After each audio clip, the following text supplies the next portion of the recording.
Hey folks, Good Guy Glenn here, and today is Thursday, June 13th, 2024. I'm home in Jersey, and I was just reading some comments I got, people reaching out to me, and they're asking me about AC in the truck. Apparently, a lot of people are having problems with the AC in their truck. Not just with Western Express, but it seems Western Express is having a big problem with the AC in their trucks.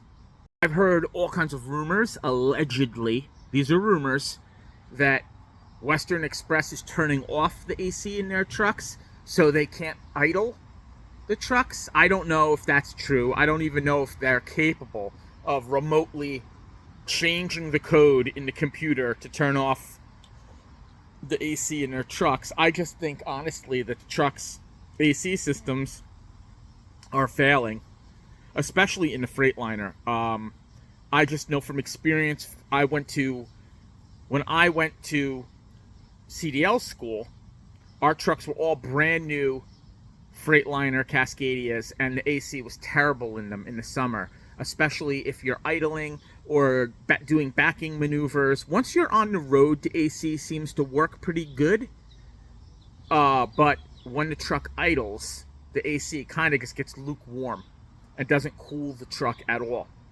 Now, the truck that I had while I was driving for Western Express was an International LT. That AC worked pretty good when I was idling. Sometimes the bunk AC wouldn't work so good, and then it would just kick in and start to work really good. So I don't know if it was a solenoid or what it was. Mechanically, I don't know how that works in the truck. I know it works off of, a mercury switch of some type, sensor that knows the heat of the temperature, that it knows the temperature inside the sleeper, and it'll adjust the AC accordingly. And sometimes these things probably go bad. Sometimes, especially when I was in Atlanta, the truck would get so hot it'd be unbearable in there. I've got people reaching out to me, and they're down south right now, and the AC is not working in their trucks. And they asked me, is this legal? Now, I had always heard in CDL school that if you have AC in your truck, that it has to be in working order. Well, upon further research online, I cannot find anything anywhere in the Federal Motor Carriers rules or the DOT rules really even discussing air conditioning in the truck. However, here's where you have a leg up if your company doesn't want to fix your AC. When you do your in-cab inspection, the heat has to work on high and low, right? For the defrost and the defogger. If it's raining and it's hot out, and it's hot in the truck, your windows will fog up and you cannot see. If the AC, which is hooked up to the defogger, isn't working, that's an unsafe condition. So, when putting in a DVIR, I would strongly suggest heavily mentioning it's an unsafe work environment. That's just the thing that I would do if I were you.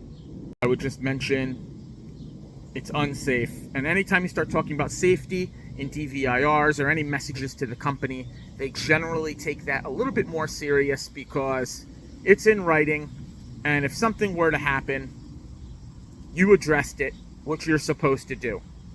Another thing I would suggest is just put a DVIR or whatever it is at your company, whatever it's called at your company, put in when you do your pre-trip and your post-trip that the AC is not working constantly. Document it constantly. And that's basically all you can do. You can't make your company fix the AC. It's been obvious, and in my research, this is not new. I see posts dating back as far as 2006 talking about the AC, there being no AC in a lot of these trucks, and the company doesn't care about the driver's comfort. As you know, it's hot out now. You know, it's getting hot, especially in Atlanta, South Carolina, other places in Georgia, Florida. It's hot. And at night, when you're in the truck, and if you have no AC, you can't sleep with the windows open. You'll die from carbon monoxide poisoning. So what do? You're not getting proper rest. Make sure you document that too. Send a message over on your Qualcomm, your tablet, whatever it's called in your company. Send a message over. You're not getting adequate rest because the truck is uncomfortable for sleeping. Always harp on safety. Always mention your safety, the safety of your driving. I've seen a lot of drivers comment about, because they're super truckers, right? And they came up and there was no AC in the truck.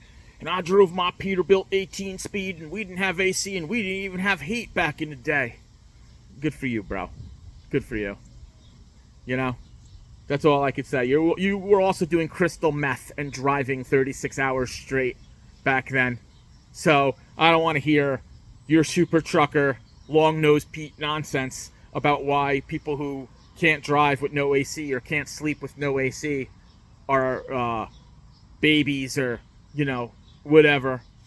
It's just absolute nonsense.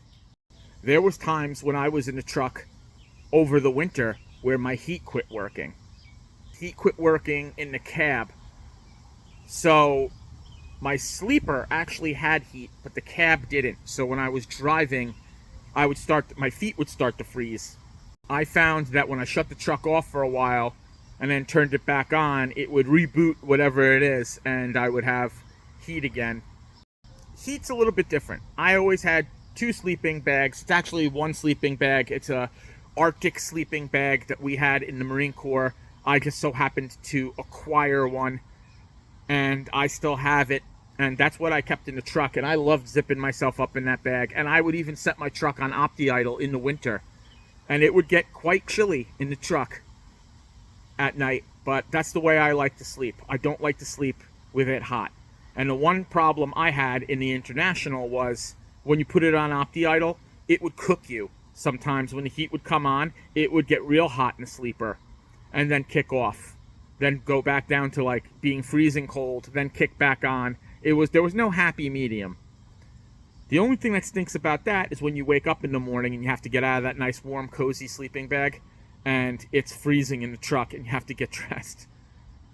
And it takes a while to warm the truck back up. What can you do if you got no AC in your truck? Well, I mentioned it before.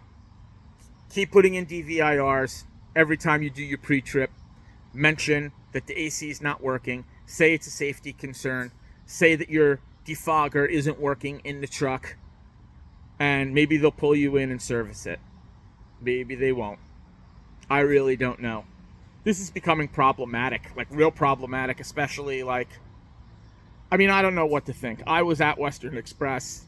Things were just getting worse and worse, which led me to leave earlier than I had planned on leaving there. And it's just not seeming to get any better over there as far as the equipment. DOT is pulling in trailers left and right and failing them for a variety of different things. I saw a driver talking about how they made him take a trailer that didn't have any handles on the trailer door to latch the trailer. So what happened when he drove down the road? The trailer door swung open. He pulled over. He didn't get cited for it, but he could have. And if you do, because the company told you, you can't tell the DOT officer or the state trooper that the company made you. Ultimately, the decision was yours to run it like that, and you're responsible for the ticket and the CSA points that come with it, if any. Just remember, protect your CDL. It's your license. Don't do dumb stuff like drive a trailer with a bad tire. I mean, we've all done it. You blow a retread, or you have a trailer tire that blows out and you're close to a rest area, so you limp it into the rest area. You push it, right? Everyone's done that. Nobody wants to pull into the shoulder. I understand it. I've been in the shoulder with Western Express. Go back, there's videos of it. One time in Virginia, I sat in the shoulder for 9 hours, and it wasn't even a proper shoulder.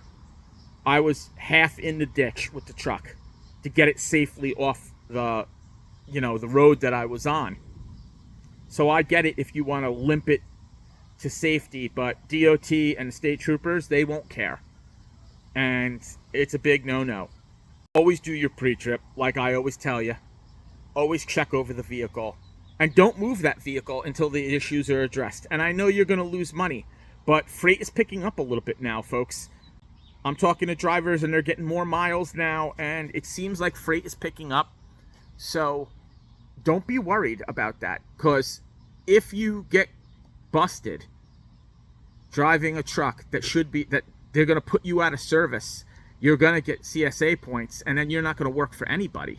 You got to really calculate, is this one load worth your career? But yeah, it's only going to get hotter. It's only going to get hotter. I strongly suggest any of y'all pick up fans that they have at the Loves or the Pilot. You know, they have those fans that work off a 12 volt. Get those old school snowman style from Smokey and the Bandit. You know what I mean? You just got to have a fan in your truck. It's better than nothing. And roll with the windows down. It's better than nothing. You know, until they fix your AC. All in all, it's been beautiful weather. I can't complain. I'm actually happy to be back in Jersey, something I never thought I would say, because I've been trying for the last 50 years to get myself out of New Jersey. New things, I've trimmed up the beard, I've cut off all my hair, I'm looking better, I'm feeling better, I'm fit, I've been working out, eating healthier. Being off OTR has been really good to me. I can't wait to start sharing with you new content from the new job. You're just gonna have to bear with me. I've got to work this in with my job. I can't just go in there and start making demands that, like, I'm a social media guy and I'm going to be documenting things. I need them to be okay with me doing what I want to do going forward. And I know I've been MIA the last couple of weeks, but I don't want to just keep putting out nonsense videos. Just checking in with y'all. I hope any of you who are dealing with AC problems can get it fixed. If you're having problems with your AC, or if you've ever dealt with this in the past, leave a comment below. Maybe your comments can help other drivers who are dealing with it now. But I don't know.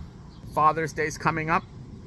Happy Father's Day to all you dads out there. All you guys who may not be home for Father's Day because you're out there keeping America running. God bless. You know, we miss so much as dads. You know, being OTR, being out there. Just remember, take care of your family. That's all you can do, is take care of your family. So, you know what I always tell you? Love God, love your family. Say your prayers, drink plenty of water, take your vitamins, have a banana and a Greek yogurt every day. Let me say it again, drink plenty of water, it's hot out. Smash that like button, and don't forget to subscribe and hit the bell so when I drop another video, you get a notification. And once again, this is Good Guy Glenn. Thanks for watching.